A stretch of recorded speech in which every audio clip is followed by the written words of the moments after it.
Hello বন্ধুরা, শুভ সকাল সবাইকে। সবাই কেমন আছো? আশা করি সবাই ভালো আছে। বন্ধুরা, আমি সকালে ঘুম থেকে উঠে দেখি কী অবস্থা, চারিদিকে পুরো অন্ধকার হয়ে আছে। এতটা পরিমাণে বৃষ্টি পড়ছে, মানে কি বলবো, বৃষ্টির জলে চারিদিক নদী নালা ভর্তি হয়ে গেছে। এই যে আমাদের ছাদে দেখতেই পাচ্ছ, এতটা পরিমাণে বৃষ্টি পড়ছে, রুম থেকে বাইরে বেরোনো যাচ্ছে না। তাই আমি ছাতা নিয়ে তোমাদেরকে আমাদের উঠোনটা দেখাতে চলে গেলাম। এই যে দেখতে পাচ্ছ, আমাদের উঠোনে এতটা পরিমাণে বৃষ্টির জল জমে গেছে। এই যে একটা ফুল গাছ রয়েছে, সেই ফুল গাছের ফুলগুলো প্রায় ফুলই পড়ে নালাটা, জল যাওয়ার যে নালাটা আছে সেই নালাটা বন্ধ হয়ে গেছে। তোমরা দেখতেই পাচ্ছ এতটা পরিমাণে বৃষ্টি হয়েছে, ওই জায়গাটা পুরোটাই জমে গেছে বৃষ্টির জলে।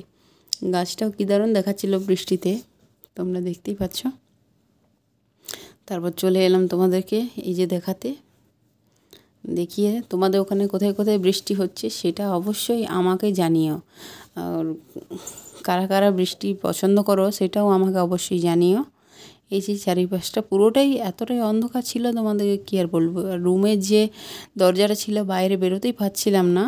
দেখতে পাচ্ছ বৃষ্টির জল পড়ে ভেতরে সব ঢুকে যাচ্ছে, জানলা পথেও চলে যাচ্ছিলো ভেতরে। কি বলবো, এতটা কষ্ট হচ্ছিল, কিছু বলার নেই। কী আর বলবো, তোমরা দেখতেই পাচ্ছ একটু অসুবিধা হচ্ছিল, বৃষ্টির জলটা ভিতরে চলে যাচ্ছিল, ভিতরে যাওয়ার কারণে একটু অসুবিধা হচ্ছিল। তাই আর কি, তাই তোমরা একটু প্লিজ আমাকে সাপোর্ট করো,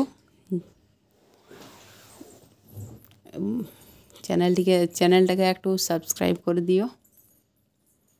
যেভাবে সাপোর্ট করছে সেভাবে আমাকে সাপোর্ট করে এগিয়ে নিয়ে চলে। পাশের রুমে চলে এলাম, পাশের রুমটা তোমরা দেখে নাও, দেখতে পাচ্ছ একই অবস্থা।